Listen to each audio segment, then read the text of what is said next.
This is the preamble. Welcome to the show if you're watching on YouTube. I'm glad singing was never a career you pursued. Oh, Why have you left half the chicken there? What have you done? I'm eating it in bits. So firstly, Menace. I am getting back into writing music again, which is good, so I will have to sing and stuff. Right, Mr. Macbeth was a naughty man. And secondly, Michael is eating some delicious fried chicken that I brought him back from my customer in Manchester today. My customer. So good. Yard and Coop. Shout out Yard and Coop as always. That sounds naughty when you say customer, doesn't it? Customer, client, yes. I mean, you were talking about your OnlyFans career earlier, so... Man's got to make money somehow. I respect it.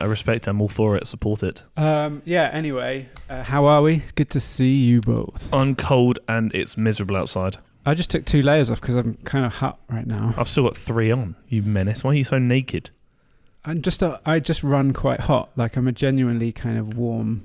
Yeah, I'm team t-shirt too. Team t-shirt? You are. Some guy walked into the gym earlier that I was working at and was wearing shorts. Like, not gym shorts, but like... denim shorts. I feel that's an Ollie thing to do. 100%. I feel like because he's got perpetually tanned legs all the time, isn't he? Yeah, it's mad. It makes me uncomfortable. That's coming from a man who's never seen a tan in his life. But he also has horrendous tan lines. Awful. Over summer, he took his watch off and it was just horrendously bad. It's quite funny though. I've got an annoying watch tan now. It's very fucking. Because he's got such a big watch. So do I, guys. Watch tan line right what there. Is that? Why is that a big deal? Why are you making a fuss out of that? Because I'm funny. Talking of gym activities, I wondered if I was a bit psychopathic the other day because occasionally I've noticed when I train and I put my headphones in, I never get around to putting music on. So I've got my headphones set on noise cancelling so I can't hear anything, and I literally train in pure silence. In fairness, sometimes... Is that mental? No. Sometimes when I walk into the gym, I'm not playing anything. It's just to stop people from... Oh, yeah, definitely. Yeah. All the time. To be fair, Jason is not so much now, but for many years, he would just come into the gym no headphones. If you raw dog the gym with no headphones, I'm saying like, something's wrong. Are you okay? I don't mind no headphones if the gym's got atmosphere, like good music and like plates clanging and just angry bros knocking around. Saying that, when I was at Bridge Road, it had a lot of that, so it was all right. But you kind of get used to it, but then you put your own music on the speakers that were blown. Oh, what is it? Shop? We have to start again, guys. We're going to have to start again. It's just like, I don't need a water bottle. That's a missed sponsorship opportunity. Oh yeah, how are our sponsorships coming along? I'll let you know when they come. Okay, cool. We all need free mattresses, so yeah, I could do with a new mattress. And gym equipment. Yeah. Yes. I'll think of some other stuff. Free friends. Yeah, so I got an email today, and it's big news, guys, in relation to stuff that I've been doing this year. You're pregnant. Congratulations. Thank you. So proud of you. I can't wait to be a mum. It is mildly concerning news in the sense that I've been accepted to run the London Marathon next year. Hey! Are you going to come watch? Yeah, we're going to be the water boys. So actually, instead of water, it's going to be jacked, the original formula. I literally got the email like an hour ago, and I was like kind of pleased and shat myself. Do you have at to the do it same for charity time. though? Yeah, so I have, because obviously I didn't get a ballot place. I applied for a couple of charities, and I've had one email back. I don't know if I'll get any from the others, but it's for the Guide Dogs for the Blind. Oh, that is such a good charity. If it has dogs, I'm all over it. Yeah. So, assuming I pay them and see it through, I am going to be plugging the shit out of that on the podcast. When is the marathon? It's next April, so I've got time. I've got to raise a minimum of $2,000. Easy. Which seems daunting, but when I think about like so many like people I know and our pledge right here, right now. Love that. So anyway, yeah, kiss. Gone from starting to run a little bit of 5K action in like February, March time to committing to running a fucking full marathon. So I want to see what your adductors look like afterwards, because I reckon that you're going to raw dog them with your ball sack and it's going to be so sore. I reckon you're going to have chafe. You're going to have interesting hips. You be water boy, I'll be Vaseline boy. But I can run a half marathon in training, so it's not a problem. Just run for longer. Yeah, it's fine. We can have marathon chat then, can't we? Yeah, well, I was thinking we can. I don't know. I mean, especially in the new year, people always get into running, don't they? Like in January. Extra 5K. That was a big one. Yeah, so maybe January, February, we could do a bit of run chat. Maybe we could get someone who knows a bit about running. Yeah, I can't wait to have no input on that. Look, I'm just bringing more stuff to the table. At least I'm like competing in things. What are you competing in, Harold? Life. The date that I'm not going to publicly disclose is your bodybuilding show. It looks like it's going ahead. Is that next year? Well, what segment of next year? Give us a quarter. Well, give us a month or something so we can at least have a... Q1, Q2, Q3. Do you know the quarters? Do you know how it works? I'm not going to... I don't Oh, give come on, man. Don't be a dick about Write it. it down. Write it down. Write it down and what show day us. is your... It's around... Mine's in April. April what, roughly? Oh, It must be in April. No, it's not. It's in April. It's definitely in April. Harry, right? No, I'm not telling Right you. on the piece of paper. No, I'm not, because I'm not going to tell him because I don't want anyone to come. I'm not allowing anyone to come. You think I'm not going to be looking up? You want us to there? Come on, No, you're not coming. We've been through everything with you. You're not coming. No one's coming. Don't be like that. The only person who's allowed to come is my coach. Because I'll be water boy again, and Chris can be tan man. Trend man. Trend man. Yeah. I'll do the tan patting down thing that they always do. With I'm gonna I'll fan you down. So stop it's sweating. probably within 8 weeks of your marathon. Oh, sweet. Okay, fine. Okay. That's all you're gonna know. Should be. Well, at least we're both we got to get Mike working towards something in the new year then. Or maybe opening a gym. Oh yeah. That's my goal. That's my thing I'm doing. We did have someone on Q&A actually outright say, "Can Mike please start talking about the gym he wants to open?" Oh, we're not talking about that yet. Of course we can talk about it. Oh, go on then. I thought I was trying to avoid it because I thought you could get in trouble. No, I don't get in trouble. No. Do you think anyone who works here Fair actually point. fucking listens to the podcast? Do you think anyone actually listens to the podcast? That's another great question. Well, we're heading towards 20,000 total listens. That's actually quite a lot. That's actually quite a lot to it. Yeah. I thought you were going to say 20. I was like, wow, I've watched it 20 times. I listen to it every night. Gym chat. I mean, at some point, I'm sure it will start to be teased in and out. Tease? What are you talking about? We've already done the OnlyFans chat. That's true. No, I mean... Tag me in. I've changed my name to Fartin Martin. You said this last time. Yeah, I'm going to do it. Do you know what I'm going to do? Ask me what my niche is going to be. We can't stay on topic, can we? I don't want to see your niche. No one does, to be honest. Always life. We have fun. What else is new before we get on to the nitty-gritty of today's show? 3 best friends that anyone could have with 3 best friends that... Chris hates me. I know he does. I can smell it today. It's fine. I don't know what else has happened in life. Not a lot, really. It's just... don't know. It's just existing. I'm going to leave my job and open a gym next year. That's what I'm doing. Oh, good. That's proper. He's dropped the bombshell. Yeah. He's top geared it and he's dropped a It's bombshell. like grown-up talk, that I've is. done it. Wow. Should we talk about investments? Anyone have spare lots of money? Yeah, Do we want it? Do you have £1 million to spend on a gym? Could imagine what You we don't could even do. need 1 million. I'll be happy with a 10p at this point. Oh, I could give you that. Yeah. Imagine if we had £1 million to open a gym. Oh, I forgot. What good gym that would be. It would actually be a very good gym I for can £1 million. donate this to the cause. What flavour? Punch. Is this have you had this before? I have had that one before. Oh, fuck. No, it's nice though. Because I ordered it from an American site, so I thought it might not have been over here. Fruit punch, is that? I've had it once before. So I was endeavouring to bring, because I brought you the Monster Energy coffee drink last time. You can't get that here, can you? No. Okay. What's so specific about that punch? Yeah, maybe it's the way people, instead of people saying specific. Maybe it's just got the specification. Anyway, that's maybe it's got salt water in it. A gift from me to Mike. Mike, what flavour is it? Like, what actual flavour is it? It says it's a city flavour. It says fruit juices. Love that from them. Please don't drink that now, given the time. It's like 20 past 7. It has so many different fruits in it. Well, extracts of. Yeah, I was going to say. Yeah. Anyway. So, are we doing business now? Are we getting down to the nitty-gritty? We passed the preamble. Are we going to... We got say so. any other amusing topics of discussion before we get serious? I don't know, really. I think I peaked with the crack story last week, the last episode. That was a good story, actually. Thank you. That is a good story. Thank you. Save it for good times. Yeah. Keep it offline for obvious reasons until now. Didn't get any message about that, surprisingly. Oh, no, one person said, "Are you okay?" I was like, "No, I am actually okay." That was really funny. Yeah, that wasn't a cry for help. No, it was also 13 years ago, so... Good stuff. Go time? Yeah, I think it actually is go time. Oh, I was going to mention people who shadow box in gyms between sets that aren't actually boxers. I can name someone right now, and not from this gym. I know from someone from our gym, and I remember this because we actually became friends with him. His name was Pierre. And he taught you to box, did he? I remember I was in the gym, and he's there shadow boxing aggressively in the mirrors at Pulsate. You remember the glory days? And then it turns out I actually ended up going to a house party. This was so many years ago. I ended up going to a house party. It was his house party. We then became friends. Messaged me on Instagram. I haven't heard from him for a long time, but he used to speak to him a lot at Pulsate in the end. He's a really nice guy. And I used to know him as the shadow boxer. What we're saying is, if you see someone shadow boxing, don't judge. I mean, it's not something I would do personally, but if you want to shadow box in the gym, do it. Just don't accidentally whack someone in the face. You probably get a bit of trouble for that. Yeah, fair enough. If I get clapped in the jaw, I'm going to be pretty livid. Clapped. On that note...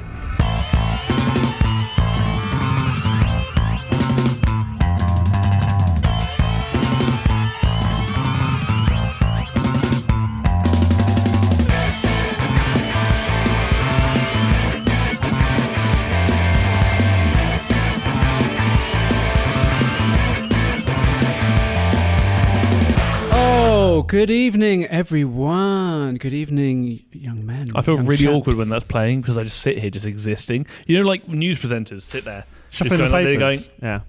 And they pretend to talk about things that don't really matter. I think the best one is at the end of like the ITV news, and they always have like they gather their papers.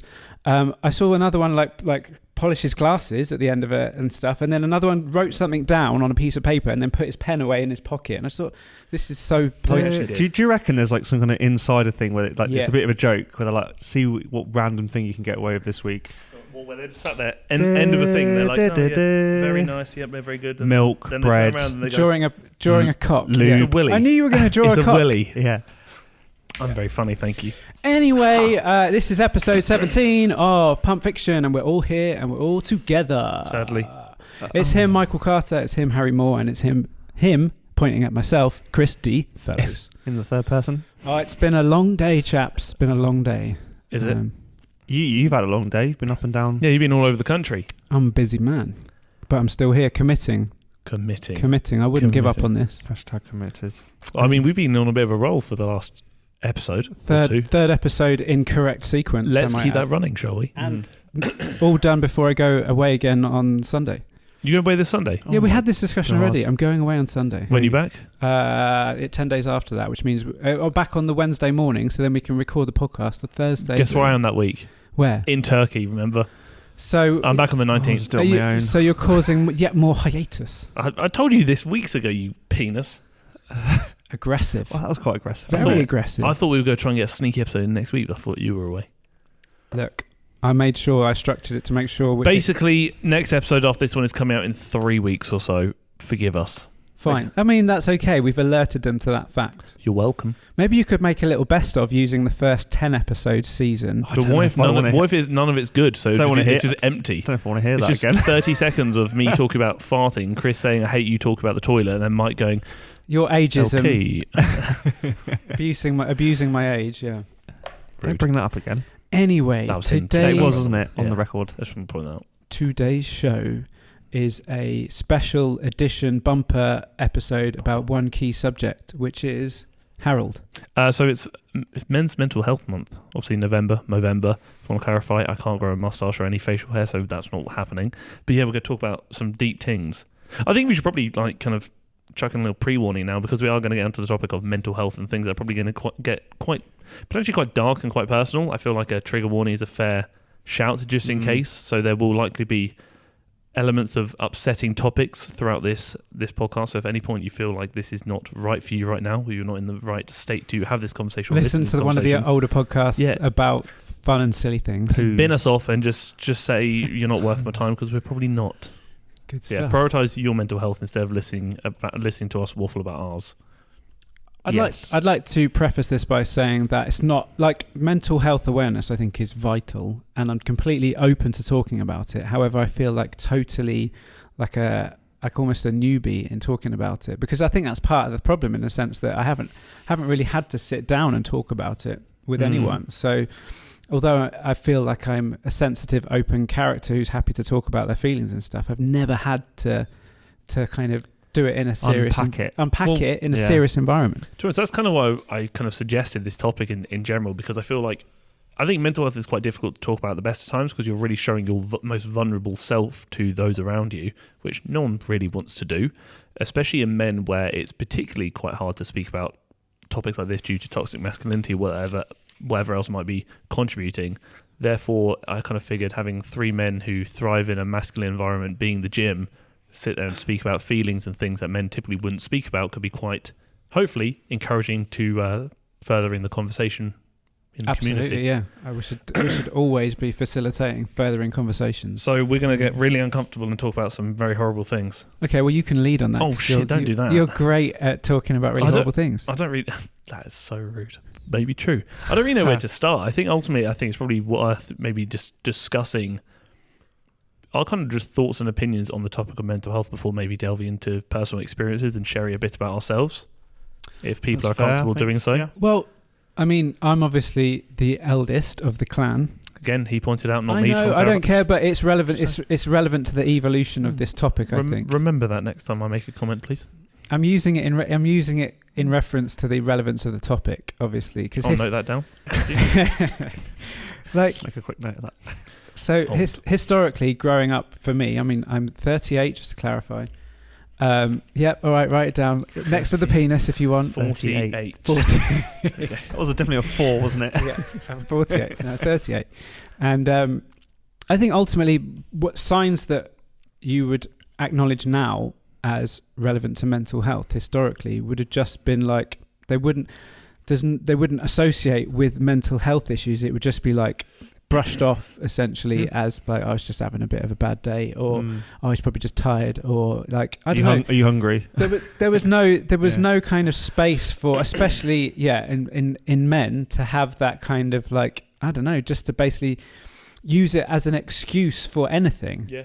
And mental health it's not, the word excuse sounds bad, but it's more of a reason for why you are feeling a certain way. Whereas historically, like no guy, or no, not even men or women, like in the workplace, for example, I've been in and around businesses, different companies for 20 years, and never did I ever see like kind of mental health issues in the past. People would obviously have their ups and downs and problems and stuff, but it was never coined in that way. So it's just like, I don't know, it's the way it's evolved, I think, had to happen. Definitely. I completely agree. I think the reality is so obviously I'm 10 years younger than you, but I kind of think we had similar experiences in the sense that I didn't really understand or know about mental health until I was exposed to it. Not even personally. I'd obviously dealt with anxiety and mood issues like depression and whatnot for countless years, but I never knew what they were. I just thought I was just sad and nervous, and that's literally it. But then I remember like the two big things that kind of triggered it for me. And I feel this is one of my big guilts surrounding mental health actually, is how I responded to my mum dealing with depression, because I didn't know what depression was. I'd never heard of the word depression. I was 16 years old. I didn't know about depression. And I walked in, her just on the kitchen table, just literally face down, just crying her eyes out. And I was like, cheer up. Do you know what I mean? I couldn't comprehend how she was just, and I asked, I was like, what's wrong? She's like, I feel like, all I feel is sadness. I was like, but why? You have no reason to be sad. Just be happy. Because I didn't understand that is the problem. And that's a big guilt of mine. And that kind of, when I started identifying that shit, she was actually dealing with something, then even to this day, I'm like, I feel like a bad person. And then the second instance was a year later, when after like GCSEs and exams, everyone went to like Newquay. So that was obviously very popular, and we became friends with a group from Manchester. we shared like a hostel thing with them, got really close, and we were going to go and see them. And there's one guy there called Eddie, who, funny guy, really lively, is a good dude. We got on really well, I thought. Went to go meet him, and then kind of heard we all went a bit radio silent, and then we got a random message saying, by the way, Eddie's gone missing. I was like, why has he done that? Why have you gone missing? I was like, how does that happen? Obviously not acknowledging something could have been going on. And then a few days later, get another message saying they found him 3 days later hanging from a tree in the park. Yeah. And essentially what happened is, this is relevant to the gym actually, he got injured and lost, I believe he got injured and lost a lacrosse sponsorship, and he was, scholarship, sorry, and he was really really good at lacrosse, and that was his life. And he got that taken away from him, and he didn't really have a reason to go on anymore. And then at the time, obviously not knowing really much about suicide, being like, why did he do that? And then you identify later on when you start figuring out what mental health actually is. Suddenly I was like, shit. Like, I didn't really understand anxiety until, remember Pat from Pulsate? You remember he used to work at Pulsate? Yes. Lovely guy. We were just talking once, and he spoke about anxiety to me. I was like, what's that? And he goes, I like just feeling this way. I was like, oh my shit. I was like, I have anxiety. I'm not nervous. I'm actually anxious. And then that's when I realised that mental health was a thing. Then obviously I kind of explored it further, and we went from there. But I think in this day and age, you can speak to kids 9, 10, 11, 12 years old, and they know about depression. They know about suicide. Unfortunately, I remember reading a statistic. I don't remember off the top of my head, so don't quote me on this. But I think like suicide in 10 to 14-year-olds has like tripled in the last like 10 years. At 14 years old, I had no idea what suicide was. Like I said, I didn't know what suicide was until I was 17. You'd never even consider that as an option for anything. Like you'd have bad days at school or bad stuff going on in your life, but like getting to that point, you'd never Especially at that age. You'd never even contemplate not existing. Yeah, and then I didn't really ever kind of, I guess, like see the idea of not existing as a possibility until I no longer wanted to exist myself. And then I was like, no, I understand why people don't want to go anymore, because that's exactly how I feel right now. Yeah. And then you're like, then that becomes a reality, because I'm always a big believer in, although everyone's experience is always going to be different, like you could have depression, I could have depression, but we don't have the same depression. But I feel like to better understand something, you need to experience it. So I don't know how, if you break your arm, I can imagine having a broken arm is really bad, but I've never broken an arm, so I don't really know how bad a broken arm really is.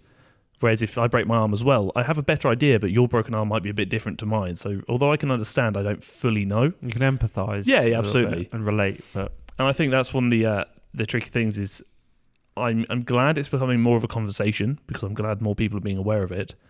But it's also further highlighted how much damage has been done through us, maybe the older generation, not knowing about it when we probably needed to, if that makes sense. I think a lot of it, for me personally, comes from the parents, and I guess a lot of people have a similar thing, where my parents are very, not like crazy old-fashioned, but particularly old-fashioned, and it was just kind of like, just get on with it kind of thing. Yeah.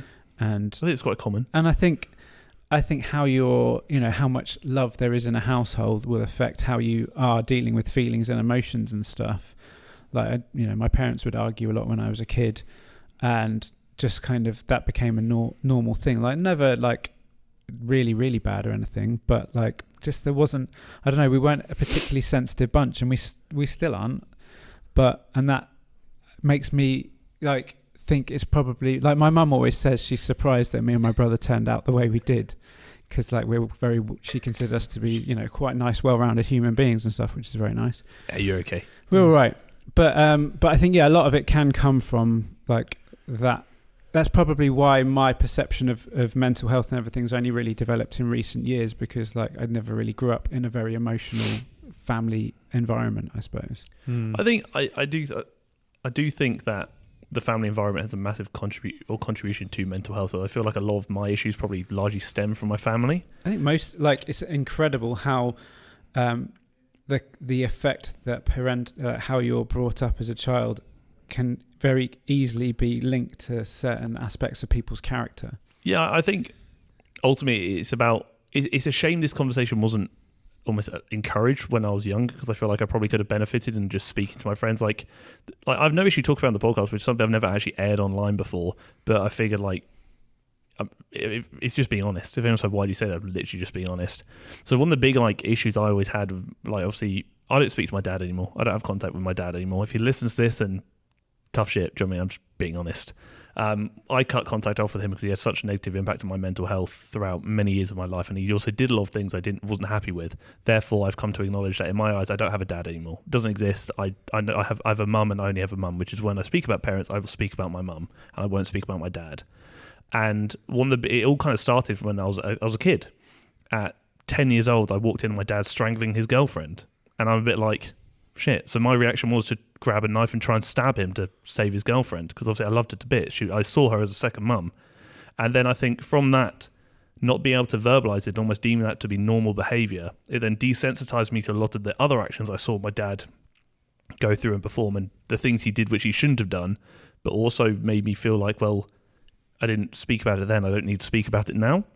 And I feel like that's kind of like, my dad and mum divorced when I was like 6. My dad cheated on my mum countless times, horrendous amounts of times, like could not tell you how many times.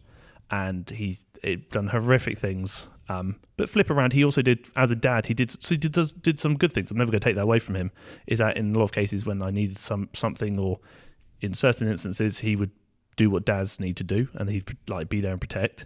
But flip around in other senses, like I said, he caused, I think, a lot of trauma in my life and a lot of heartache in my life. But he also didn't support me when I needed emotionally, where there'd been instances where I'd been in a really bad place, and the conversation would immediately get directed when I call him saying, I really need my dad, I think I want to kill myself. The conversation got immediately directed to him and his importance, and that ultimately devalued me and my importance. And I think when you're kind of raising that, or with that idea of that's how a parent will behave, whether he meant to or not, or whether he knew he was doing it or not, it's what happened. I think that almost like normalized, well, my problems aren't that relevant anymore. My problems aren't that important. So when I did go through periods of depression, the anxiety, the addiction, which my mum was oblivious to, I felt like I couldn't speak about it. And despite constantly speaking on YouTube about talk about your problems, talk to me, I don't speak about my problems. And actively, still to this day, despite having a great support network like you two, like you've come up to me, asked me before how I've been. You've come up to me many times before, said something's not right, talk to me. And we have spoken, but I'm incapable of just going to someone and asking for help. And I've been like that ever since school.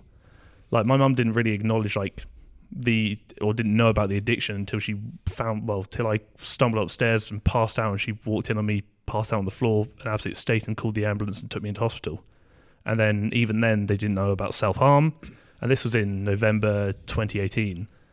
They knew about none of that until I was in the hospital and then lying on a bed at God knows what time in the afternoon, so nearly 12 hours after I'd been found passed out, and I was covered in blood and had cuts all over my arm from where I'd gone to town with a big ass blade.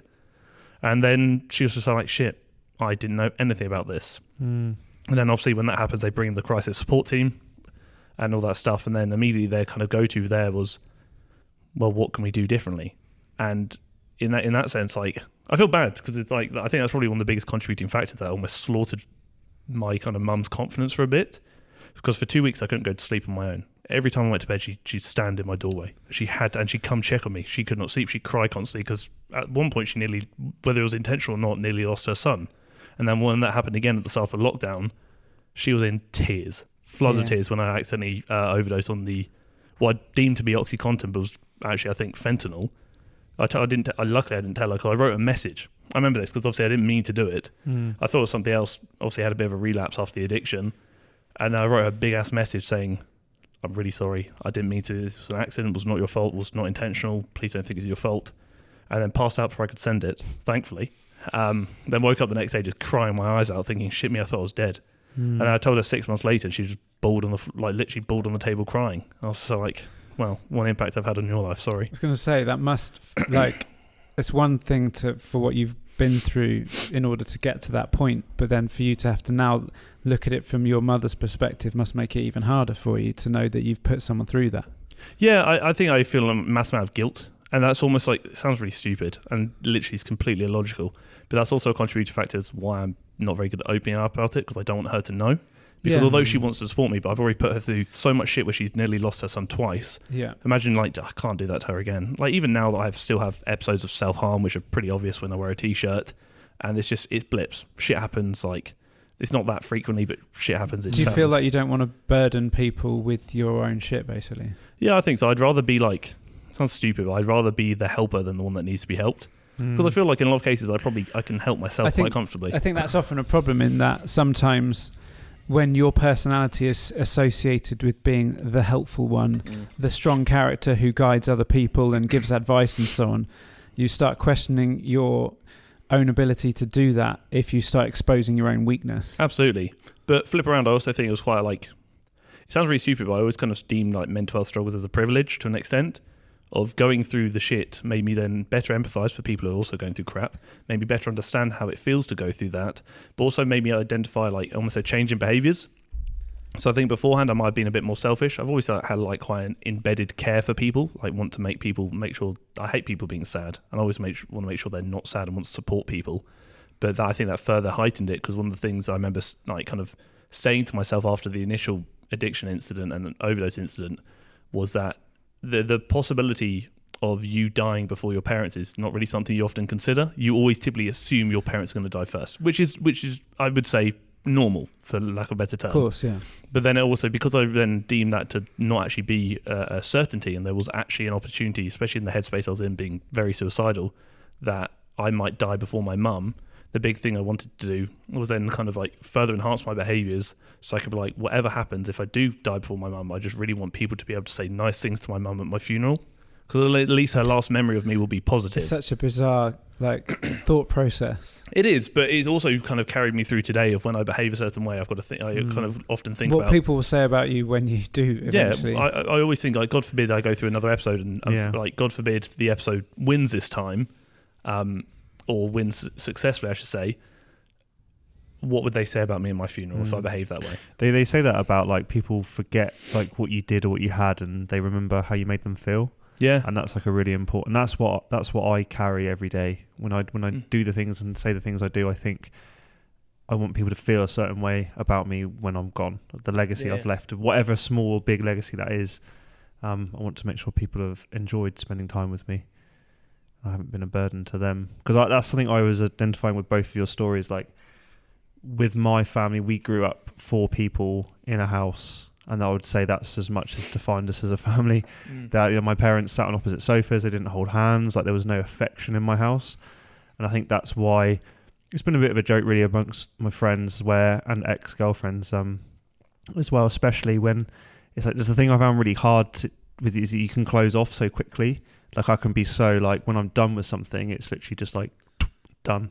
Yeah. And I think that's just because I grew up with that. Yeah. Like as soon as my mum had enough of my dad, quite frankly, I saw my mum close off, and I saw how she literally just led this monk-like life where she just almost, and I feel guilty for it now, she served our family until she got enough strength to leave.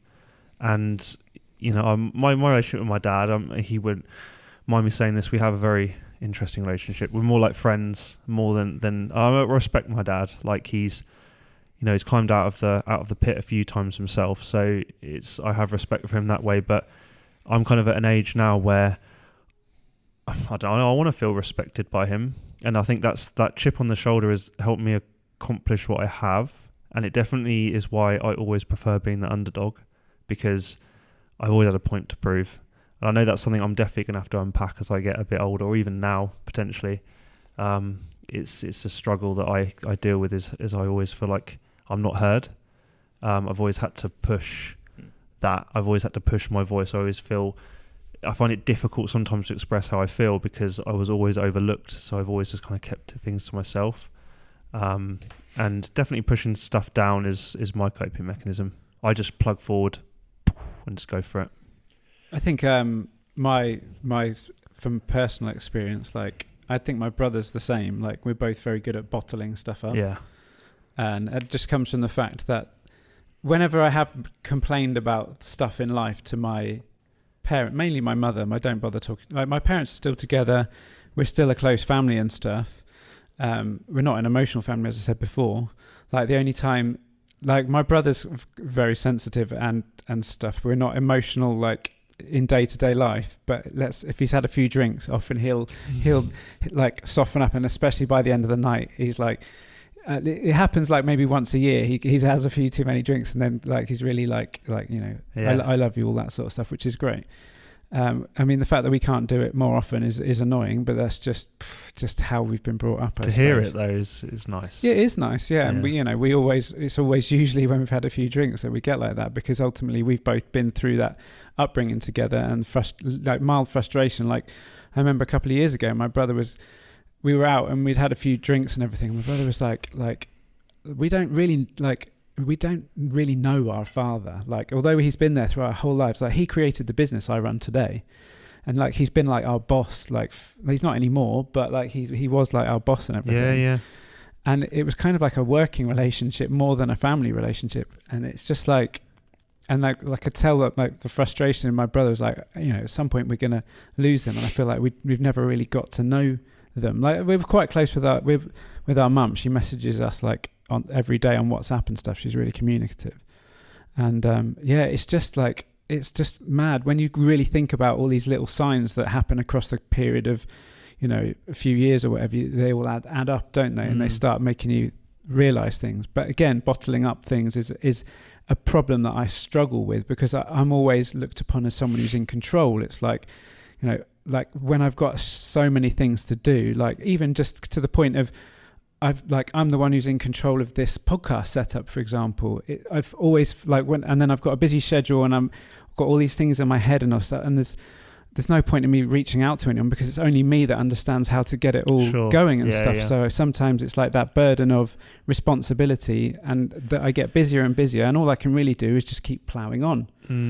And it's that kind of bottling stuff up. So then when something does go wrong, I continue to bottle that up as well. Yeah. And then I get frustrated, like something bad happens, or like, I don't know, just I've had, you know, incidents or problems, things that's really took my stress to the limit. And then you get these thoughts, don't you? Like, oh, you know, I could make that all disappear. Yeah. And they're just like mindless thoughts about, you be driving, I could just let go of the wheel. Yeah. And it's like, and it's like, I think a lot of people probably have those kind of mindless thoughts, but like I don't know. It's just a lot to unpack, isn't it? That ultimately comes out. It's a lot more common than people think. I remember one of the most memorable lecturers I ever had at university is when we were doing an OCD lecture, and he walks in and he played intrusive thought bingo. And obviously, I've walked in to see these horrendous things on the sheet in front of me. So throwing a baby down the stairs, swearing in church. I'm so like, okay, interesting. And he goes, tick all these things you ever thought of. And a lot of us ticked a lot more than you realise. And he holds up his. He's ticked nearly all of them. He goes, I have a kid. I love my kid more. Obviously, I'm saying I don't have a kid, to clarify, but he was saying, you know about bombshell. Yeah, he was saying he has a kid, and he was speaking out every day. He looks at his kid and he thinks, I could throw you downstairs, but not because he wants to, but I think it's part of your body processing. What's the worst thing you could do at this moment? Like you driving, you think about what happens if I go like that. So I've heard people talk about this exact thing in the past because I've had it for years, and I was always thinking it was only me. Like I'd have really important meetings. And I'd be sat in a boardroom across a table from an important person. All I'd be thinking in my head whilst they're talking is I could throw my mug of coffee all over them, or I'd be. What would happen? Yeah, or I'd be at a checkout and they'd be putting my stuff through, and I'd be like, I could punch you in the face right now. And it's or I'd just be having a conversation with someone, and I'll just be thinking really like inane bad things. But apparently, what it stems back to is essentially these are all things that your brain, the fact that you're thinking these things and you know that they're wrong is a good thing, because ultimately if you didn't think they were wrong and you acted on them, then you'd probably be in a bit of trouble. You would have a problem. But the fact that you're thinking about them and your mind is processing them, saying this is a bad thing, is actually okay. Do you think it's like intrinsically processing emotions? So it's almost like, oh, I'm so cross right now, I'd love to punch that person in the face, and you almost like project it in your head, and you're like, that's enough. I don't even think it's rage. I just think they're irrational thoughts. Well, basically. It's rage. Ultimately, like I said, it comes down to the intrusive thoughts of typically processing what's the worst thing you could do right now. But also you kind of question, well, why if I process this mentally, then I don't need to do it because I've already discovered the outcome in my head. So you think about what would happen if I threw the cup of coffee over someone. So, well, rather than finding out, let me think about what would actually happen. So now you don't need to find out. So the intrusive thoughts almost being put to the side. But I think one of the interesting things that Mike raised was obviously your relationship with your father being, like you said, your friends, but you respect him. I think that's also been quite a big thing, because obviously you flip around and say, Chris, do you respect your dad? Yeah, of course. Yeah, I do. Yeah. I think that's it's tricky, because I think I'd rather have a relationship with my dad where I respected him, even if we weren't that close. The thing is, at the end of the day, my father is still been a brilliant dad, and what he's done in providing for my brother and I, and he's always put us first. And he's had a good life and stuff. He still does his rallying and racing stuff now, which is good. My mum's a bit of a recluse at times, so I'm always glad that my dad still gets out and has his friends and does stuff, which he has passions in life. Because I think it's very important, and I really respect that as well. Yeah. I'm envious of his hobby, because I'd love to do it as well. But yeah, so I have nothing but like. The way he is simply because if you met his parents, my grandparents, you totally understand why he is the way he is. So I have literally I don't have any bad feeling whatsoever for how he is as a person. And the same for my mum, because if you look at their parents and their upbringings, like my mum doesn't speak to her sister anymore. Like they've effectively parted company a couple of years back after their mother died. When my mum's mum died, her sister then, like a week later, on the phone said to her, I don't want anything to do with you anymore. Just out of the blue. That must be so hard to process. Yeah, my mum still struggles with it now. I would too, because you wouldn't got no closure. She was always very jealous of my mum, because she had a more successful life and more happiness and so on and so forth. So there's maybe a projection of insecurity on her behalf. It really was, yeah. But like all these things that affected my parents, like my father's upbringing, my mother's, and so on. So I don't feel any bad thoughts about how they've been great parents. Obviously, they have affected me in my own unique way, and I am the way I am. But at the end of the day, we're all just products of our environments and so on. So there's all these million different factors that contribute. Like when you look at a family tree, there's it's just one big process of contributions to how people are as people and their human nature and stuff. It's just mind blowing when you unpack it all. Well, I think it's interesting because, again, I think to an extent is one of the big differences between us. I think is almost like sensitivity. Like I'm openly admit I'm a really sensitive guy. I would say we almost go in almost like a bit of a triangle. More mid, least sensitive. Not in a disrespect, but I would say you're not massively sensitive. You're not massively emotional. I would counter that by saying that it's simply because I bottle it. Well, that's the thing. It's the ability to speak.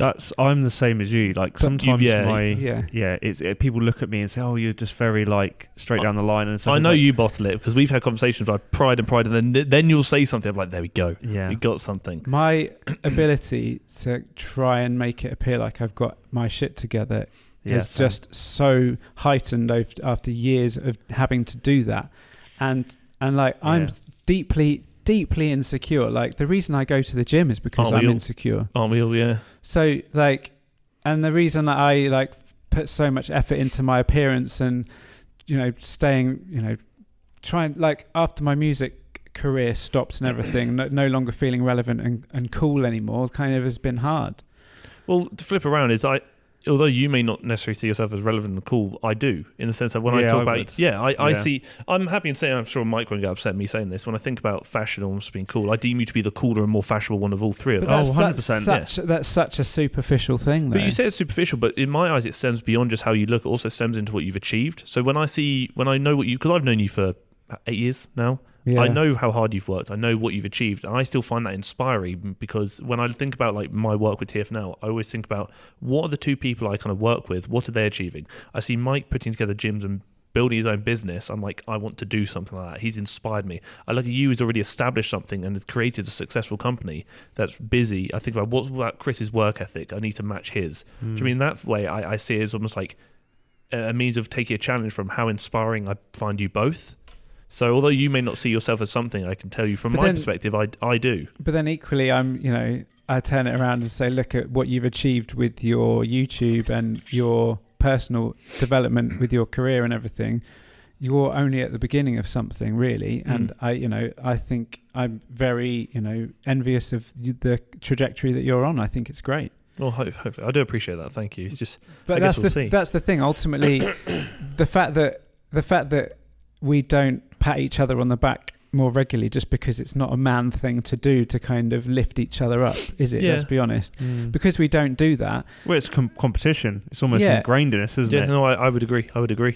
Like you look at the way that women often are with each other on social media. They're all very complimentary about how, like aesthetically and lift each other up, which fantastic. I think is brilliant. Yeah. And it annoys me. Like you get some guys that are really like look out for each other, but then not many. And ultimately because it's the gym mentality. Like I was in Manchester today and yesterday, and I went to Pure Gym in Manchester, and very busy Pure Gym, massive gym it was, filled with people, and I just felt like everyone was just like all the guys especially were kind of side-eyeing me. Yeah. And it's just that kind of classic kind of like competitive nature that guys have. But in the sense that it's almost good and bad. It's one of the things of there's almost a competitive element where you always want to do better than the people you're with, but also flip around, and that could contribute to us not complimenting each other not enough. But then flip around, if God forbid something ever happened, I would feel confident in calling both of you and saying I need help and I know you'd both be there. So I think it's competitive in the sense that we maybe don't show a side of ourselves that we probably should, but also our value towards each other, regardless of whether we express it, is there. Yeah. Obviously, I value both tremendously, and I know you value me too. It's tricky because, again, I think it very much comes down to how you were raised, and it's what you said about your dad being a certain way because his parents were a certain way. Yeah, sometimes it's unfair to... I mean, it depends on the circumstances. Like, at the end of the day, if your parents do terrible things, then there's only so much you can lay blame on how they were brought up because you still have a decision to make at any stage of your life when you do something. No, I agree. But, just how your characteristics, whether... My dad will openly say he's not like a big people person. He's not he couldn't stand in front of a room and he couldn't do this. Let's say. Yeah. He couldn't perform or anything. He's a very insular character, but he still has his friends and he still managed to be a successful businessman and meet. Like we always used to say when we'd go visit customers together when we were kids, like he'd be the life and soul in front of customers, but you get home and suddenly like he's a completely different person. And so it's just how it is. I think what you said there about not almost being able to like blame someone's upbringing, of how they behave. I think it's quite an interesting one because, again, it goes back to the issues I have with my dad, is that I don't know whatever happened. I don't know anything about my dad's childhood. He would never tell me. But all I know is that from speaking to someone in the family who was essentially being his therapist for a while, from her understanding after 30 years as a therapist or whatever, she always stated that he had probably the most traumatic childhood of anyone she's ever spoken to. I have no idea what. All I know is that his dad was blown up essentially. He's a bomb disposal in the war, was blown up. He survived, but who knows what traumas that's going to cause. Then ultimately, I think that probably contributed to a lot of the behaviours that he would then carry forward, and then contributed to the trauma I experienced. But the reality is I give him credit somewhere, in the sense that the one thing I think he did really well was he was always emotional and open about emotions, in the sense that I remember one of my earlier memories of him is after the divorce. Obviously, you've just divorced from your wife. Despite why it happened, you're probably going to be in a bit of a shit mental state. I remember I wasn't meant to stay at his house, but I stayed at his house that weekend, and he was passed out on the sofa. I didn't know why. Obviously, I'm young. Obviously, he later told me that he feels like at that time, if I didn't stay around like I wasn't meant to, he probably would have taken his own life, and he was passed out because he was drunk, and I put him to bed. But it's the fact that he was able to tell me that, by the way, if you weren't there, I probably would have killed myself. I think it's quite almost like I can commend him for that, especially after the trauma he's been through. But then flip around the other way, is that I feel like because of that trauma, although it may explain certain behaviours of his, I don't think it justifies. And one of the big issues I always found is my dad's like emotional instability. And the sad reality is him and I share that quite heavily, is that he would flip from being happy to sad to this to that, literally flick of a switch. He would go from being in a great mood to suddenly gone really quickly. And it was almost like anxiety provoking. Bipolar vibe. Yeah, but I'm the same. But that's annoying. It's like people I've kind of stayed with, or people I've like for example, Katie said it before, who's my housemate, that she at times find it hard to live with me because I literally flick like a switch, and she has to like almost unwind and settle, or when she's going through like happy to sad or whatever. But when I flick, she just can't process how it's just gone from being like really miserable to suddenly absolutely fine. Bless. Which is why I think like the self-harm is still an issue, because it's extremes. Yeah, because I don't have time to process what's happening before it's happened. It's suddenly I flicked, I've done something, then I flick back and I'm like, oh, I shouldn't have done that.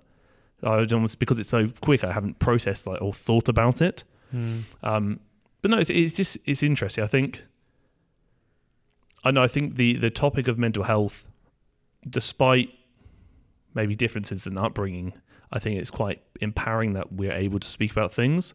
But also we all share very different experiences. Like, for example, Mike going to China, I can only imagine how much of a turmoil that must have had on you. You've never told me it has or hasn't, but I assume if that were me, I'd find that really, really stressful, because you went through a lot of shit out there. Yeah, I mean, I thought I worked hard until I moved out there. Then I realised what hard work was, and I think that formed part of my identity. A little bit of who I was. Like I was known as someone that would just hustle and just work, and I'd outwork everyone. But I do think that was obviously fueled a little bit by my need to try and prove something to someone all the time. But similar to some of Chris's kind of upbringing, like my family, I don't know, like they bottled things up a lot. Like I only really saw my dad kind of indulging in things. Like he'd almost be like, I deserve this, I need to indulge something myself. And it would almost be like, but when do we get to spend time as a family? When do we do something together? And I think I definitely adopted those behaviours in my early 20s. I very much was like spending money on credit and just buying things mainly just for the rush of buying something and just feeling good, because I was just like, I want to indulge because I've earned this.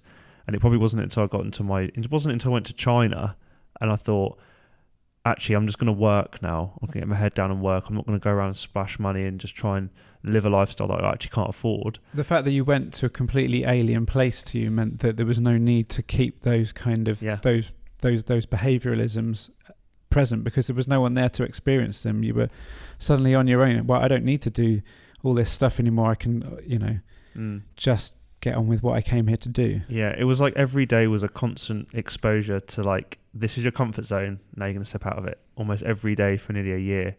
And it was like enormous growth. I mean, it was lonely. Like my granddad got extremely ill.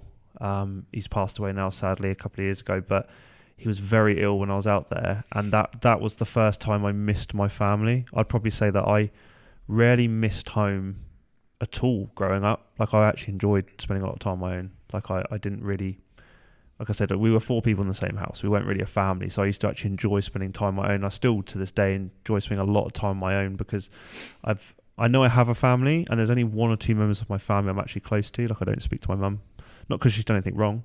It's just our relationship has grown apart to the point where we don't communicate anymore. I don't know who she is. She doesn't really understand me. She's a wonderful woman, but, you know, she doesn't know anything about me. It would be like, how's work? She doesn't really understand what I do. She doesn't understand anything. It's just, how's work?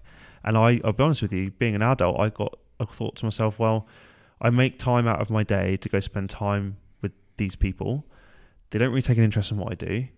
It is now becoming inconvenient to come and spend time with these people. And as harsh as it sounds, I'd rather go spend time with my friends who understand me and know me and will know when something's wrong, rather than just talk about the mundane. I got bored of talking about the same shit all the time.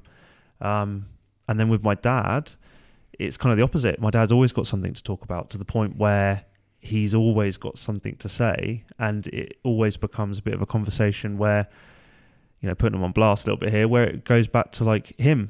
And then it got to the point where I stopped opening up, because I was like, I could literally say anything and he's just waiting to talk at me for whatever he wants to say next. That's a very familiar thing. Like with talking to, when one of the reasons I don't really talk to my mum about problems in my life is because she's got her own problems and she'll always outdo me. Yeah. So therefore, like, I'll say that something that's bothering me, and then you think you've got problems, sort of thing, and it spins back around. It's like, do you know what? What's the point? I just can't. There's no point. It becomes like my cat's blacker than your cat situation. I'm just found myself just being like, but now I've learned that, like, I like spending time, especially with my dad and my stepmom. Like, my stepmom is an iconic woman. She's incredible, and she puts up with my dad, which is just amazing in itself. But I now find myself, I can spend a few days with them.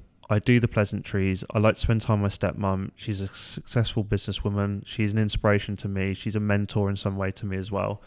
But yeah, with my dad, it's a case of, like, you know, it's always the hardships. Oh, we've got to fly to Milan to go and do this thing. And I'm like, Dad, you're living like a great life. You have a very successful business. It's all going very well. And then unfortunately, my aunt's kind of the same. So when they're all together, my Christmases are literally the adults sat around talking about their own opinions about things, like they are running the country, and I'm just sat there being like, does anyone want to talk about something else? Like, I don't really want to sit here and gas myself up. And then when my nan was still alive, the 3 of them, it was even worse. Like, it was just the 3 people in the conversation, and then the rest of the people in the room would just exist, and that would be it. And that was what we've established is that our parents definitely have contributed to a lot of our situations. Yeah, a little bit more. And from personal perspectives anyway. Yeah.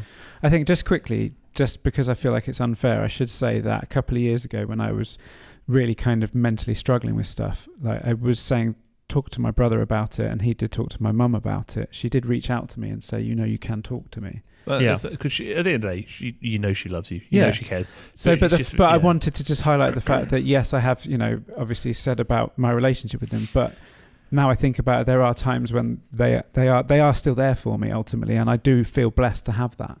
I think it's good that you can acknowledge that, even if it's not maybe as common as you would like it to be. Yeah. It's one of those things that the same kind of applies here, is that I know ultimately that if there was shit in my life, I could go and talk to my parents about it, and they'd totally be there for me. And I would like to say the same with my dad. Yeah. So we're blessed in that respect, but ultimately they have fucked us up growing up. Yeah, but again, it's one of the things that it's never intentional. And no, exactly. I can't remember who the poem's by, but it's a very simple one about parents. I can't remember. I'll just take the moment just to kind of say a similar sentiment. Like, my dad, especially now he's gotten older, he's definitely reached out a lot more to say, I love you, I miss you, which even now, like, he texted me the other day, I haven't texted him back yet, and it's just because that's just busy. How we are. Yeah, we are.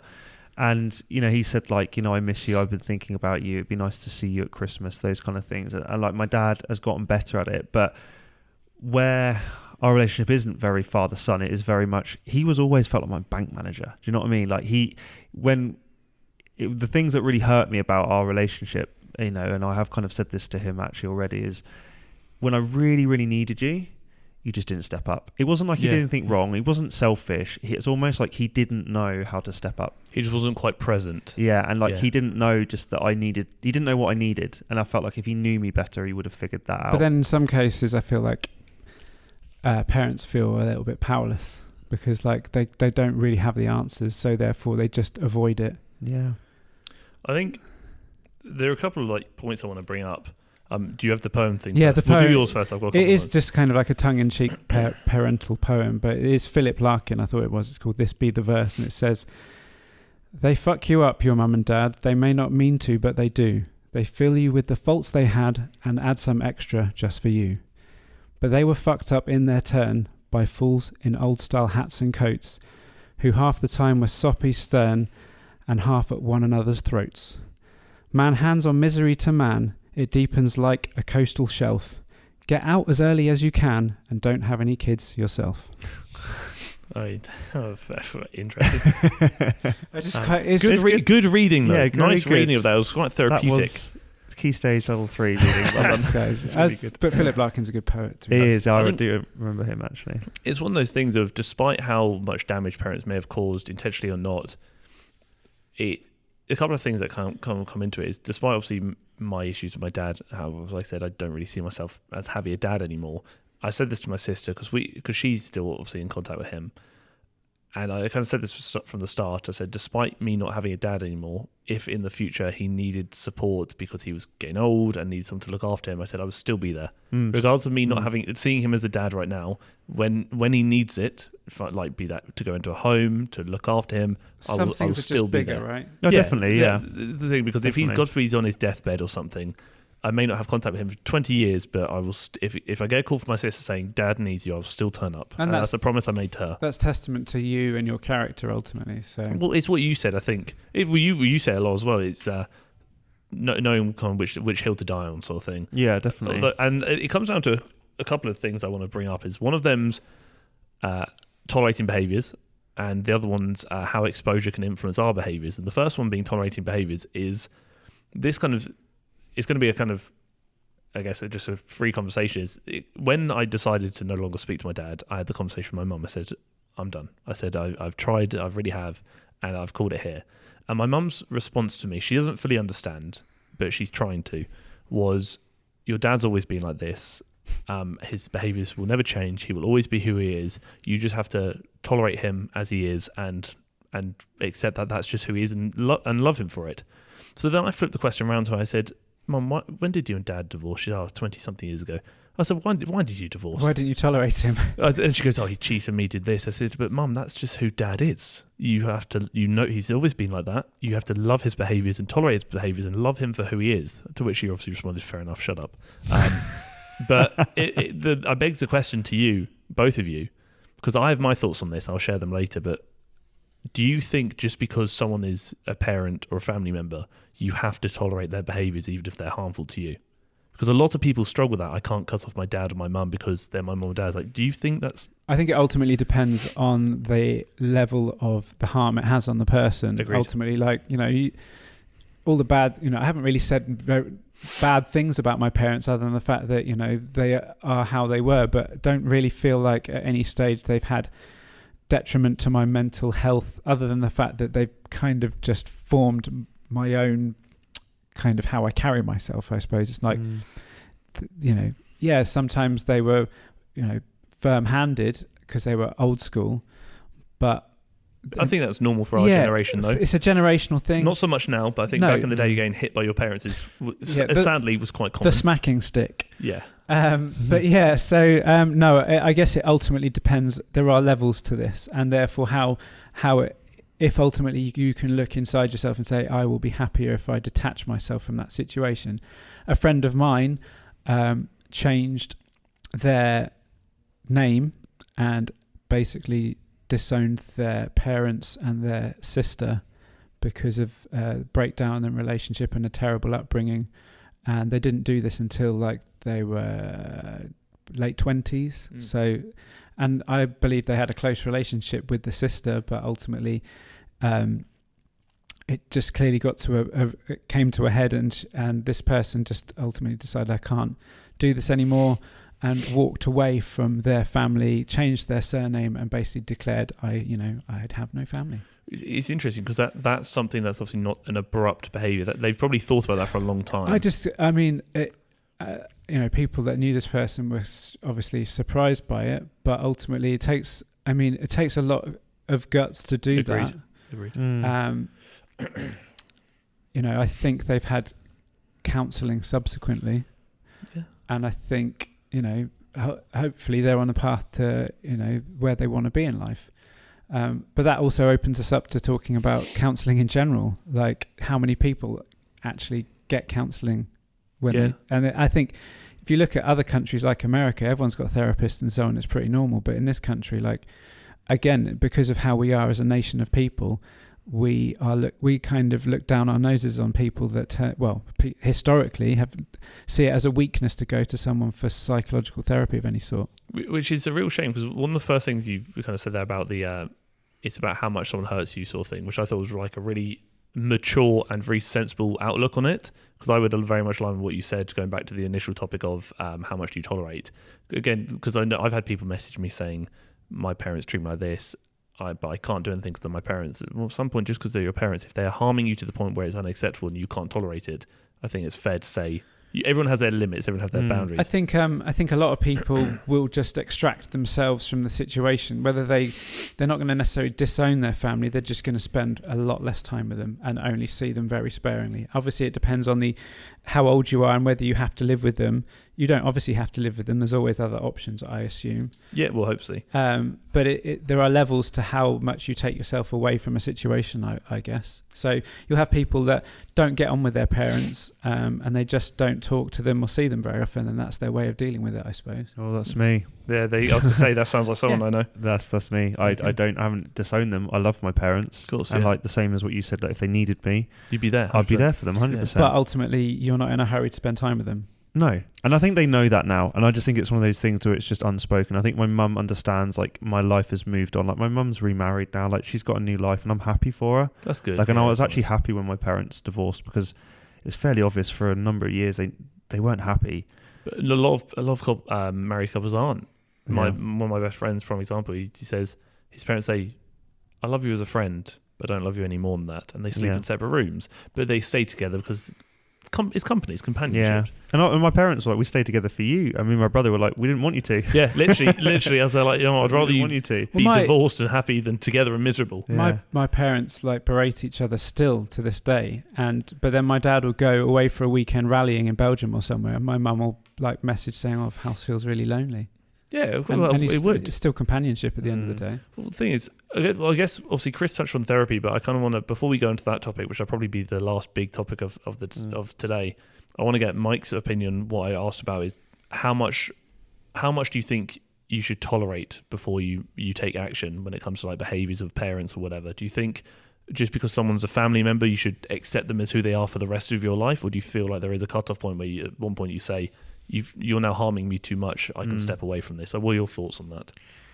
Well, the short answer is you can 100% cut them out if you want to, but I align with what Chris has said, which is I think it's a very individual and it depends on the trauma, like or the what's happened. Like, if someone's wronged you, then maybe you can freeze them out a little bit, but if they actually put you through something which is horrendous, at the end of the day, I'm sorry to cut you off, but right. Like you can see abusive relationships, absolutely, yeah, and ultimately if it's not abuse and if it's just mismanagement almost, no, I get that, then that's for me, that's where the level lies. Definitely. No, and it sounds like at no point, like, as much as Mike doesn't like spend huge amounts of time with his family, it doesn't sound like they were abusive in any way. They just they just weren't incredible, weren't like.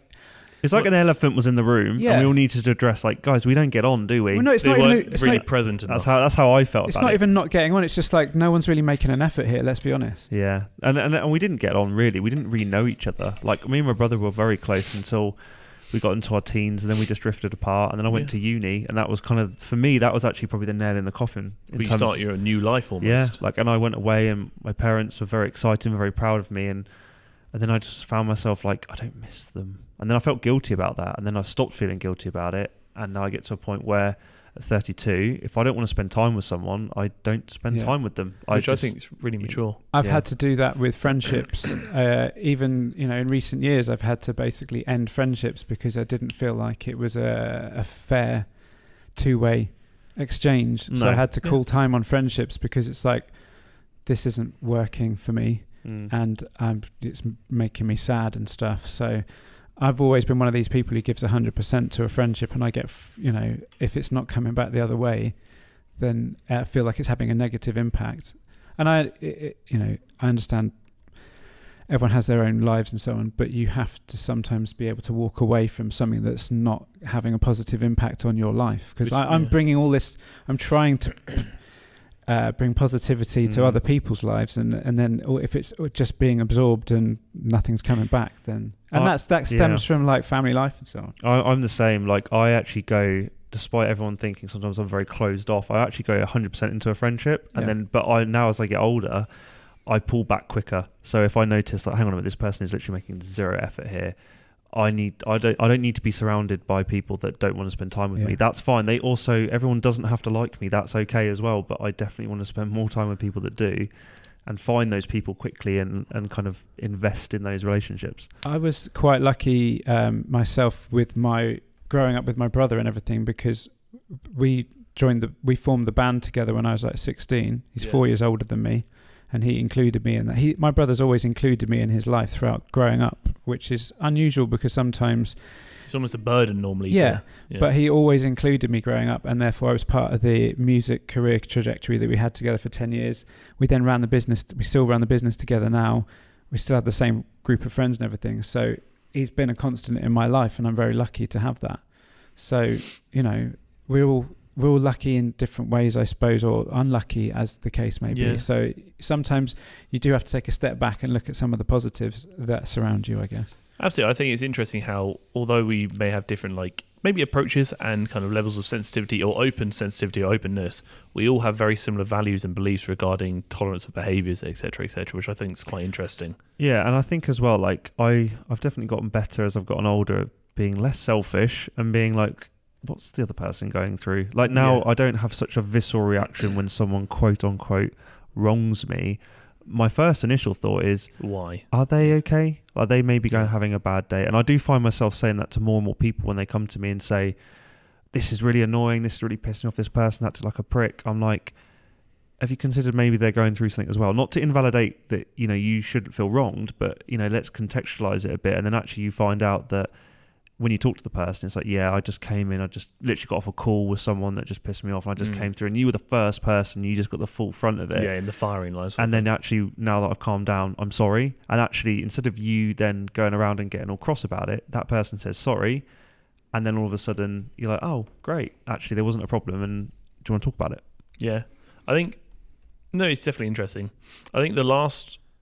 Obviously, we want to move on to the Q&A soon. Yeah. Actually, we could tie this into one of the questions, because it goes back to what you said about therapy, but we could tie that into one of the questions I've got saved. Yeah. So, as long as everyone's okay, shall we? Yeah. I feel like we've kind of expunged a lot of personal shit. Definitely. There. Yeah, I don't want to overly waffle. Phone calls, I think.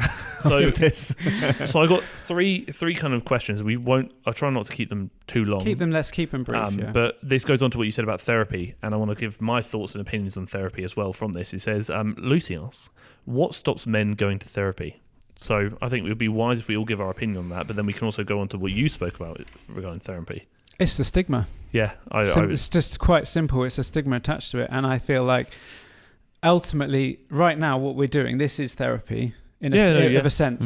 And being able to expunge, get things out is therapy. And I think ultimately what takes it to a professional level is doing exactly this, but to a professional who can absorb that information, process it, and help you deal with it. And that's all the difference is, really. So if we can do this now, then why can't people acknowledge the fact that it might be easier to do it to someone they don't know, maybe it's a better, because if you can't do it with the friends closest to you, which fair enough might be you don't want to show weakness or just how your life is, then the next best thing, or even better still, is to go talk to a professional.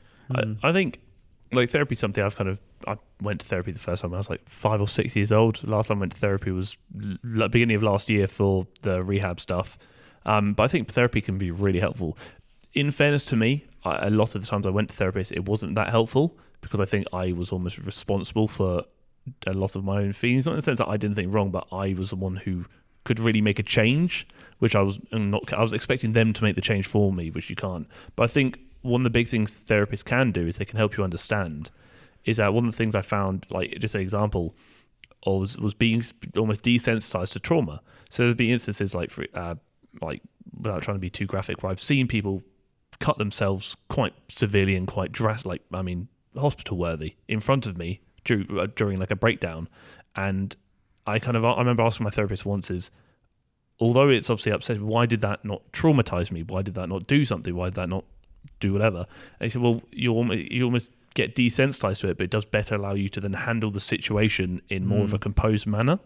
But without a therapist, I wouldn't have been able to identify that. And I thought I had a problem. I thought something was going wrong with me. But in fact, it's actually because it's not uncommon. Based on what you said of your own upbringing and so on and what you've already been through, I think you've been exposed to so many kind of like stressful scenarios that you have been very clearly desensitized. Which I see as a positive, but flip around, there are some things which I deem to be probably worse scenarios that I will likely never speak about online because it's just something I would rather not share that have happened to me and I've been exposed to. But then, like I said about finding privilege and mental health, is that you can then identify, well, because you're desensitized, you can better handle situations. It's just acknowledging it, really. Yeah, but I think going back to the initial question of like why men struggle with therapy, I'm sure Mike probably aligned, but I think Chris nailed it, is the stigma. Men typically in the toxic masculinity world, I think people need to be like encouraged, like, well done. Well, everyone has this idea of speaking about your problems as weak, speaking about the problems as vulnerable, and sometimes I adopt that mindset unintentionally because I get scared to speak about things, but then flip around is whenever someone speaks about their problems, I don't see them as weak or vulnerable, I see them as strong and courageous. It's the complete opposite of what you think is going to happen. Like, if you came to me and said, I'm really struggling today, I wouldn't be like, wow, that's weak. I'd be like, you know what, how strong of you for doing that, because I know how hard that is to do. And that's why I think conversations like this are important, because it does show that I don't think there's weakness in conversations. I don't think there's weakness in vulnerability. But at the end of the day, it's one of the things of, regardless of whether you feel weak, if you need therapy and you need to speak to someone because you are struggling, you need to speak to someone. I remember Paddy the Baddy speaking about the UFC. He said you'd rather have a friend cry on his shoulders than than carry his coffin or something. It's completely true. Of course it is. Regardless of gender, I think therapy can really help a lot of people. But if you're not ready mentally to deal with a therapist, because it's quite hard, it's quite a scary thing, then if you talk to your friends, talk to your family, and then go from there. Like, what are your thoughts on why you think men can't go to therapy or struggle to go to therapy? Actually, I think definitely number one is the stigma. Yeah, which is weird, because it's like you go to a dentist for your teeth, you go to a PT to help with your body, and Dental Health Month, shout out. Yeah, I knew you were going to say that. I think a little bit for me is I do see the value in it. Agreed. But I find that, I don't know, this is probably a little arrogant of me to say really, but I do find that I spend a lot of time having a lot of these conversations with myself. Like I sit there and I question, I go over things in my mind. You feel like you're in control. Yeah, and I know that there's sometimes I'm not. Same. Yeah. And ultimately it's arrogance to say that I'm dealing with it, but I'm not. But equally, I don't feel I'm arrogant if I say, "Oh, I don't need a therapist." I think if we all look honestly, I think literally everyone would benefit from it. Yeah, even just having someone to talk to for an hour. Even if your life is completely A1, going exactly to plan, you're loving life, having someone to just talk to completely external to maybe unpack a few things that you haven't thought about. Yeah, everyone needs that. That's what I said when I spoke to someone quite recently. Not in an official capacity. They are a therapist, but we were just talking about therapy, and I just said, actually, I wouldn't mind going to therapy because I would be quite interested to see what someone else thinks about how I feel about things and unpack that for me a little bit. But doing this is like the first step towards that. Definitely. That's why I kind of wanted to encourage this conversation, because maybe people will hear this and think, if they can talk about it, we can talk about it too. And immediately, encourage conversation. Imagine if you could just basically book in some time where you meet your friends, like your closest friends, and say, right, let's sit and talk just for an hour a week. Not even that, just like an hour a month where we talk about what's going on in your life and stuff, and try as a group of friends to unpack things, and you'll see the support that's there for that. Yeah. Imagine if that was like a common thing that people did. Yeah, and I think as well, with one of the reasons why I haven't really gone to therapy yet, and I know it's probably one of the last doors I'll open, is because I do try and spend a lot of time growing. Like I spend a lot of time trying to understand myself, learning things, and I think, sure, I've got a lot of stuff obviously in the past that I probably need to go and unpack a little bit, if I'm being completely honest with you. But in a way, it's kind of also been some of my superpower. And I think part of me is afraid to see if I unpack that enough to understand. Would you lose your drive? Would I lose something that's pushing me forward? And actually, I need that more than ever right now. Yeah. Well, there's no deadline. You go when you're ready. If you're not ready right now, I completely understand it. Timing is key with a lot of this stuff, because ultimately you don't want to derail what is a working formula for you. Yeah, it's not perfect, and I know that. And I think I'm self-aware to know that I'm not. That awareness in great. Itself is a power to have. Yeah. Not many people can be that self-aware. And I take myself away if I feel I need a moment. Harry, we've got another question. We've got 2 more questions. I won't ramble too much. The benefits of a good gym community. For many, it's the only in real life social circle they have. Well, first of all, I'm going to say that the gym and getting myself in decent shape was my way of dealing with my own issues. Yeah. And giving me confidence back. Yeah, I think there's a big link between. I mean, we've said this before, like why we're here, and I think it was on a previous show some time ago, why we do what we do, and it comes down to like self-confidence and, the gym. And I've spoken to a lot of people over the years that have used the gym and bettering themselves physically as a way to combat their weaknesses mentally, and that's pretty much it for me. Yeah. What about yourself? I would probably say with confidence that the gym community is the reason why I'm still sat here. Yeah, because I got to a really dark place in my mid-20s where I was like, I've made some bad decisions. My family don't want anything to do with me, not because of anything wrong, but just that's how my family dynamic, as I've already spoken about. I didn't have anyone significant in my life. I thought to myself, I could disappear and no one would give a fuck. And I then started to thought, well, you know what I'll do? While I'm just in this dark place, I'll just start to help build out a community. And I just worked for a chain at the time. And I really started to see the impact that I was having on people's lives. Like I just thought at first, it's just because I'm running your gym that you like me. And then actually they were coming up to me and saying, actually the conversation we had the other day was really important to me. Thank you. And to this day, that is the reason why I do what I do. The reason why I train and I coach is because I want to learn more so I can help more people. Helping is a powerful thing. It's what we said about people value how you made them feel, sort of thing. That kind of applies here.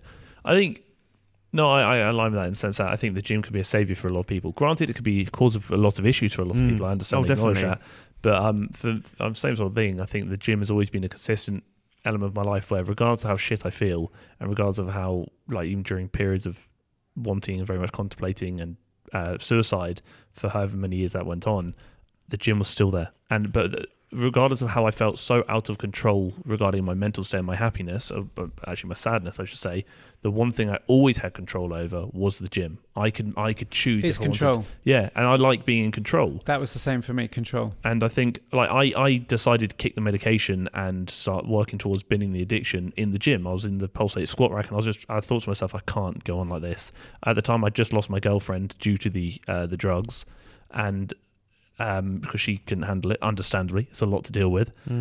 And I kind of just emotionally cut off as well and just kind of disappeared. And then I was just in the gym, in the squat rack. I was like, I can't do this anymore. So my life is ruined. It's making everything worse. I was on countless medications, like 5. It was 5 for mental health and 2 for another, like, pain stuff. And I was like, this is not a life to live. And then I was just crying in the squat rack, and I was like, I'm done. No more. So I got home and bindable. And I went from there. So I think, again, I think gym community is huge. Because if you can't talk to the people you share a mutual interest with, like the people who care about you, will care about the same things, being like life progression or weight progression, whatever it may be, well, who can you talk to? Because you walk into the gym, regardless of our backgrounds, regardless of what you've done in life.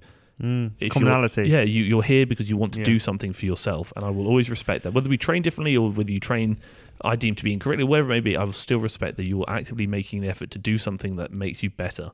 And then if you come to me saying I'm having a shit time, I'll probably give you a hug and we'll talk about it. Yeah. If you look at CrossFit as one, like, look at the modality and remove that for a second and think about the fierce loyalty of the community. Oh, it's like a family. That is like the shared family. It is like the shared going through pain, the shared experience of going through pain of the workouts. It creates this enormous bond where these people will die for their box. They will go to every charity event. They'll do everything. Yeah, I love that. And it's a shared pain. And they'll wear the uniform. They'll wear the identity, and they will shout about how their box is the best box. Yeah.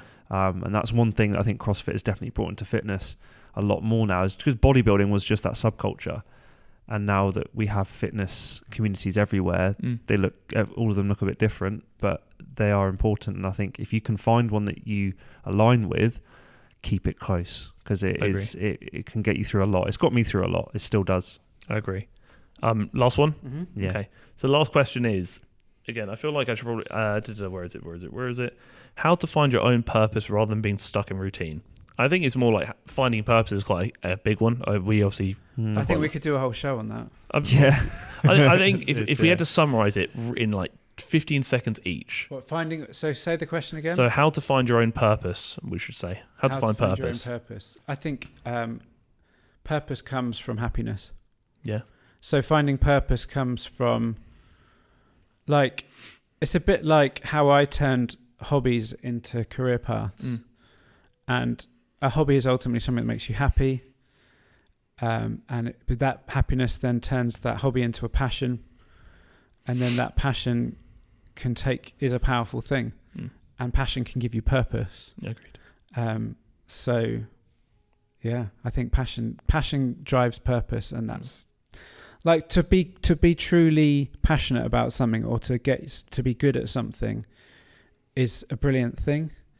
And also, like, other things, like getting out of your comfort zone, like finding that beautiful sweet spot where you like as Mike said, he lived a year out of his comfort zone, and that's where he probably achieved some of the greatest things. Probably defined him as a person, and it will define you. It changed me. I landed a different person. So it's those things. It's happiness, passion, being out of that comfort zone, and just letting go, and that's purpose for me. What are your thoughts? Well, I think Chris put it really well, and I think if you look at when people get older, the thing that keeps people around is having a purpose, and sometimes your purpose can change, like depending on the stage of the season of your life you're in.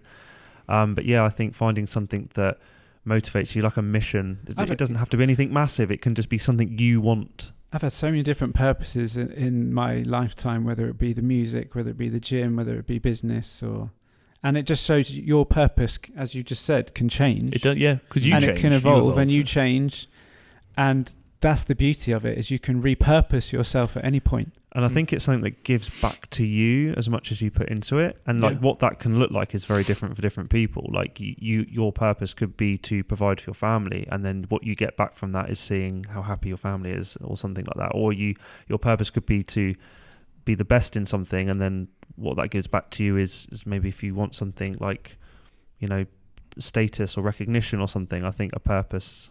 Just find something that gives you something to get up for, or something to look forward to, or something that makes you happy. That it can be as simple as that. Yeah, I think it's one of the things that I don't think everyone needs purpose, but it's something that I feel like I need. I think sometimes to say people don't need purpose, I think purpose is such a scalable thing. Well, it's a broad spectrum. So isn't it? broad. Like I said, happiness can be purpose. Like finding, if you're in search of happiness, then that's a purpose in itself. I think it's a couple of things. First of all, identify. They always used to say is, when I was feeling certain way, they're like, you have a reason to kill yourself. So I also don't have a reason to be alive. I think sometimes, for me anyway, I need a reason to be here, a reason to a why. Why do I wake up? Like you said, why am I alive? Why do I go about life? And need to have that why, which comes into purpose. But I think when it comes to identifying purpose, it, again, very much aligned with what Chris said about finding things that kind of make you tick, things that make you happy. And a good way I found of doing that was just doing a mind map. Write your name in the middle of a big piece of paper, write your name in the middle, and write down everything, be that work, life, whatever it may be, that makes you happy. Dogs, training, jokes, memes, everything that just you'd look at and say that's a positive in my life. And then you'd identify them, put them all together and say, these are the things, identify the things I really need. So I really need to make other people happy. I really need the gym. Then you can start identifying purpose through a process of shortlisting. And you also get a better idea of more avenues you can consider pursuing, be that career-wise, be that whatever it may be. So I need these from my friendships, these from my careers, and this from this. Then you can start piecing it together like that. That's good stuff. I think think it's a success. Again, I think closing thoughts very quickly is I just appreciate that I'm in a position where I can speak to two of my closest friends about these things, and they're willing to also have that conversation with me, because despite us maybe having very different upbringings and maybe on paper not being massively similar people, I think we all click quite well. And as humans, I think being able to have this conversation encourages others to do the same. And I just really appreciate you both just taking the time to share your thoughts and just your vulnerability, showing vulnerability to me and to those watching or listening. I've had to deal with doing this entire show, have it staring at a penis that you draw on a piece of paper. My eyes keep going back to your bloody penis on your piece of paper. Well, that says a lot about you, not a lot about me. Remember that? Yeah, I know.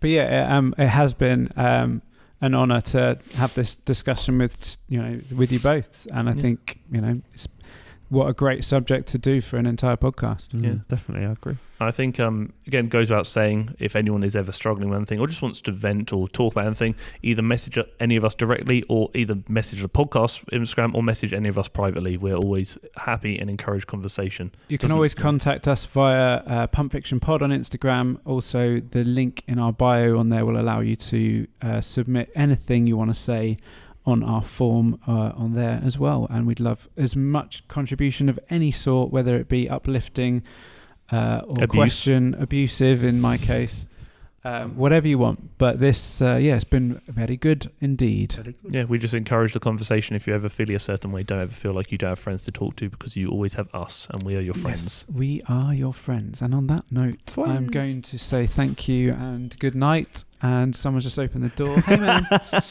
And that's the perfect thing to walk. I think he was just calling us out, to be fair. Yeah, to be fair. But yeah, this has been Pump Fiction Pod on Instagram, radical.mike, Harry_TFNL, Chris. How do you forget your own Instagram? Chris D. Fellows.